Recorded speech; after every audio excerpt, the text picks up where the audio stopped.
My partner made everyone believe he was dying of cancer, but after he walked out on me and our baby, I exposed the truth, and now every woman he's lied to knows he used his fake illness to get what he wanted. So my partner told me when we first got together that he has cancer, and if his operation doesn't go well, it could be terminal. He said his treatments have also made him infertile, so imagine our shock and joy when we found out I was expecting at the start of 2024. We now have a beautiful 5-month-old daughter who is perfectly healthy and thriving, and he is in remission.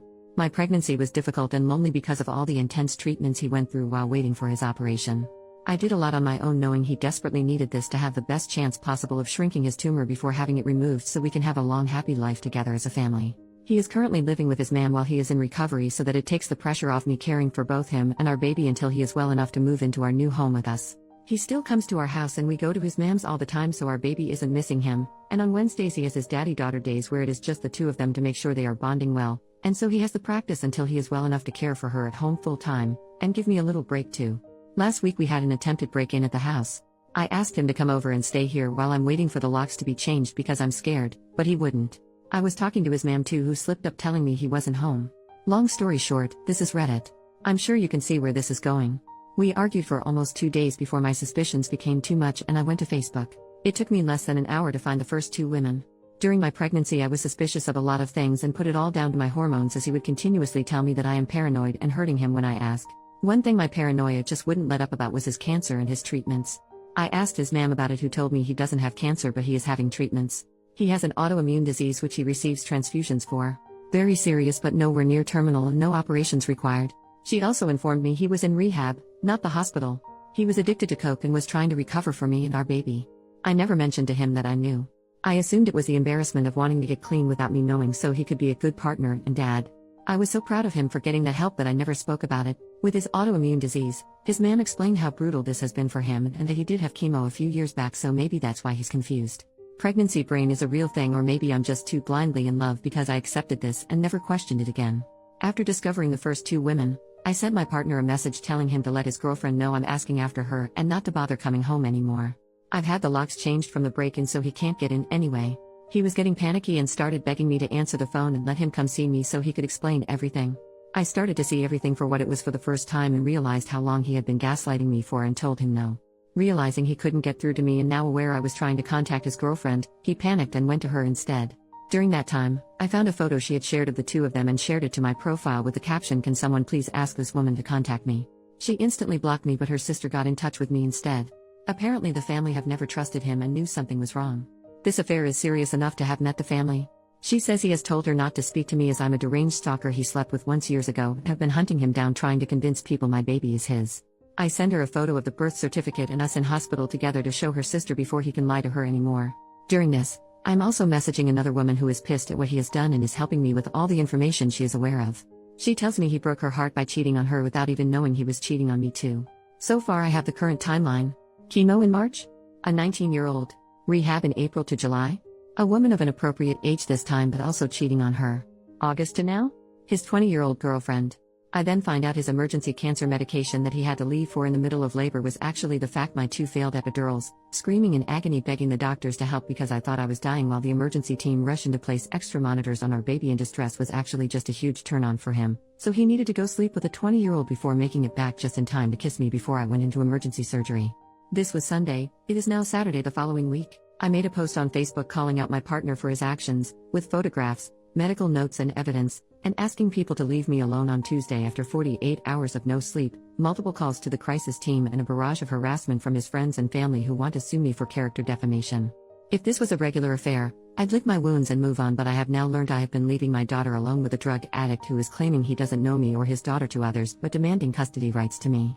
Tens of women have now come forward who have also dated him during our relationship with no idea of me or each other. This is obviously really shitty, but what upsets me the most is that I noticed the pattern. He has told every single one of these women that he has cancer and can't get them pregnant. I said my labor and delivery was difficult. I was induced due to an infection I had.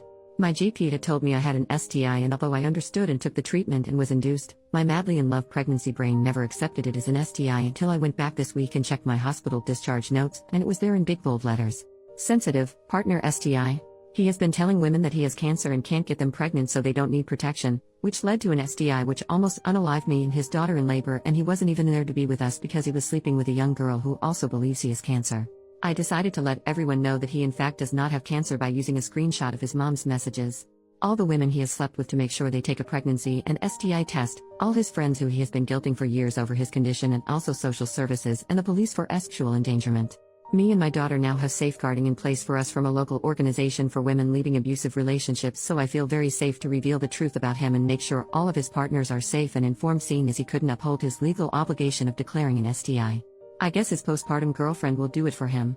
I have also had contact from many of his old friends, band members and ex-partners who have all gave me testimonies to use for the police and as backup for if his mother does in fact try to sue me. This man has been lying and manipulating women for over 9 years.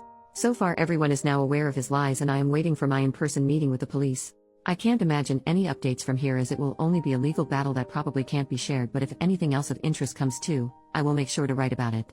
Edit to add. Oh, also, my partner is a primary school teacher. Some of OP's relevant comments. Commenter asks about past reports and why nothing was done. OP, it's come to light this week that his ex-partners have been reporting him for years to no avail. His mom is on the school board and her best friend is his head teacher. I'm hoping with the added element of social services this time and an investigation into child endangerment for our daughter, they can't sweep it under the carpet any longer.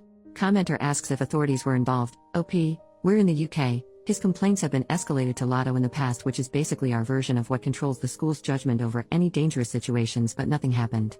One of his exes have gave me all the details of their report to push that they ignored her and it's escalated to this. Commenter suggests exposing him online. OP, he deleted his Facebook after I made a post on there.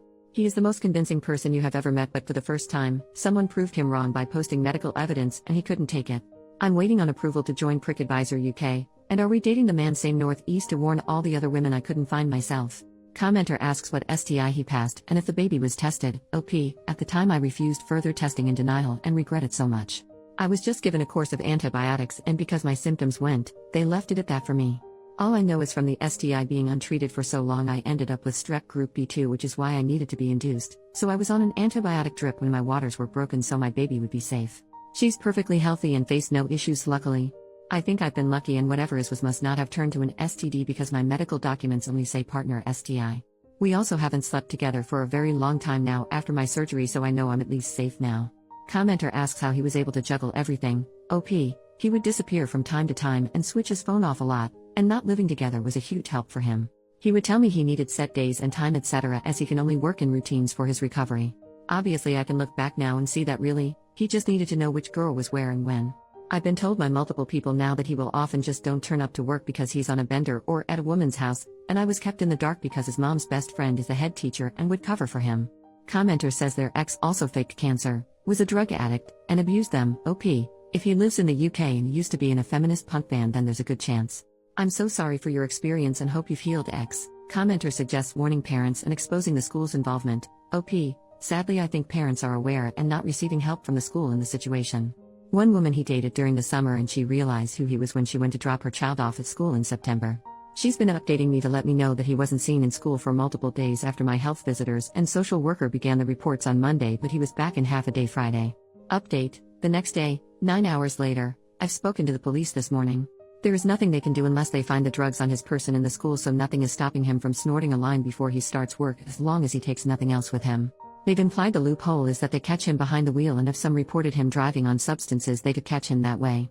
They said they can confirm that multiple reports and investigations have begun before even my report, so they are unable to share much information with me, even though he case involves me, but they told me it is imperative I apply for Clare's Law and have helped me with the application. It can take up to 10 days for my in-person meeting to provide my documents, and then it can take several weeks for the information to be shared with me.